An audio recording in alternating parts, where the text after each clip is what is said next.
Okay, let's continue. Yeah, we still in expression of giving suggestion or make suggestion. Selain we can use you should plus verb 1, and then let's plus verb 1. Kemudian we use why don't you plus verb 1. We can use this is you could plus verb 1, yang artinya kamu bisa titik-titik. Nah, diiringi juga dengan kata kerja bentuk pertama ya. For example, you could go home earlier. Kamu bisa pulang ke rumah lebih awal. Nah, dengan menggunakan could itu menunjukkan bahwa kita memberikan saran. And then next, how about plus verb ing. Nah, how about? Ini sering juga digunakan ketika kita mau membuat atau memberikan saran kepada orang lain. Bagaimana kalau gitu ya. Nah, biasanya kalau how about itu diiringi dengan kata kerja yang ditambahkan ing. How about plus verb ing. Nah, verb ing di sini biasanya dia how about ini diiringi dengan doing something or activity, melakukan sesuatu atau kegiatan. Contohnya, how about going to cinema? Bagaimana kalau pergi ke bioskop? Seperti itu ya. Jadi kata kerjanya ditambahkan ing dan dia sifatnya lebih ke melakukan sesuatu atau aktivitas. Tidak jauh dengan yang ini ya. What about? Apa bedanya dengan how about and what about? What about juga diartikan sebagai bagaimana tentang atau bagaimana kalau gitu ya. Tetapi what about di sini biasanya diiringi dengan di depannya ada something or someone. Jadi langsung saja seperti ini. What about cinema? Nah, kalau yang tadi kan how about going to cinema? Nah, sini ada going-nya ya kalau how about, karena doing something. Kalau what about kita langsung saja ke something or someone di depannya. Contohnya adalah what about cinema? Atau contoh lain, what about you? Bagaimana dengan kamu? Okay, the last we can use these sentences. I suggest that plus noun clause ya. I suggest that dia mengandung arti saya menyarankan bahwa titik-titik gitu ya. Kamu boleh gunakan ini juga ketika mau memberikan saran terhadap orang lain. For example, I suggest that you need to visit your mom. Saya menyarankan bahwa kamu sebaiknya mengunjungi ibumu ya. Atau saya menyarankan bahwa kamu need itu biasanya juga arti yang sesungguhnya adalah butuh untuk mengunjungi ibumu. Atau boleh kita rubah maknanya menjadi saya menyarankan bahwa kamu sebaiknya mengunjungi ibumu. Sampai sini paham? Coba kita ulang dari awal sekali lagi. You should, rata-rata semuanya dibarengi dengan kata kerja bentuk pertama ya. Setelah should ingat di depannya ada kata kerja pertama.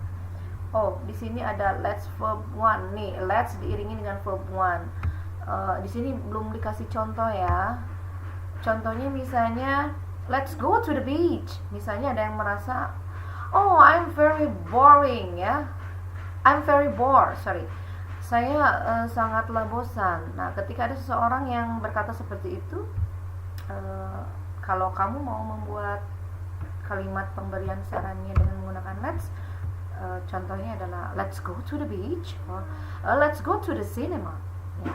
Jadi si let's di sini diiringi dengan kata kerja bentuk pertama. Kemudian why don't you itu sifatnya dia memberikan sarannya dengan menggunakan kalimatannya ya. Tidak selalu dalam bentuk yang positif, boleh menggunakan interrogative ya. Interrogative itu adalah berupa kalimat tanya yang mengarah kepada giving suggestion. Contohnya yaitu why don't you go to cinema? Kenapa tidak kamu pergi ke sinema? Okay, that's enough about the expression of giving suggestion or make suggestion. Let's go to the next. There is give and now asking suggestion ya. Asking suggestion itu apa? Tadi di awal ada giving and asking. Kalau giving itu memberi, kalau asking itu meminta ya. Kita sering meminta saran kepada orang lain. Seperti apa? There are some expression of asking suggestion here. For example, do you have any suggestion for me? Ini biasanya sering ya orang-orang menggunakan kalimat ini. Do you have any suggestion for me?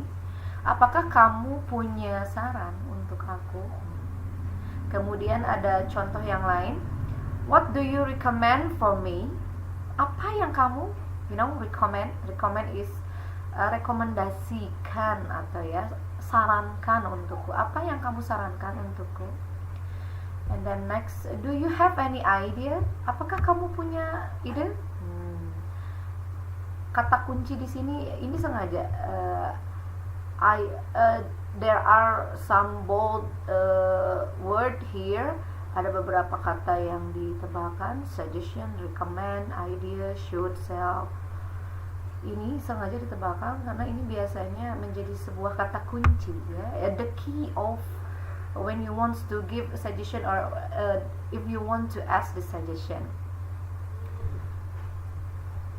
Do you have any idea? Nah, apakah kamu punya ide atau apakah kamu punya gagasan? Kemudian, nah ini juga simple, but it's about asking suggestion ya. Simple tapi ya emang ini tentang meminta saran kepada orang lain. Adalah what should I do? What should I do itu artinya adalah apa yang sebaiknya saya lakukan.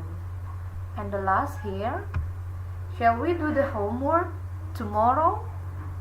Shall ini maknanya sama dengan should.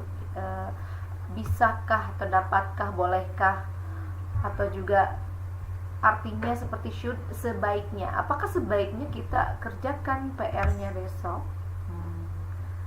Seperti itu ya. It's about asking suggestion, meminta atau menanyakan saran kepada orang lain. And the last, it's about responding suggestion. Responding itu adalah merespon ya. Bagaimana kita merespon saran from other people, from someone who give this suggestion to us. Okay, responding. There are two. There's accept the suggestion and the review suggestion or decline suggestion. Biasanya respon pemberian saran itu ada yang menerima, ada yang menolak saran. Kita mulai dari yang accept the suggestion, okay? Ketika menerima, biasanya kalimat-kalimatnya positif ya. There are some positive responding when we accept the suggestion.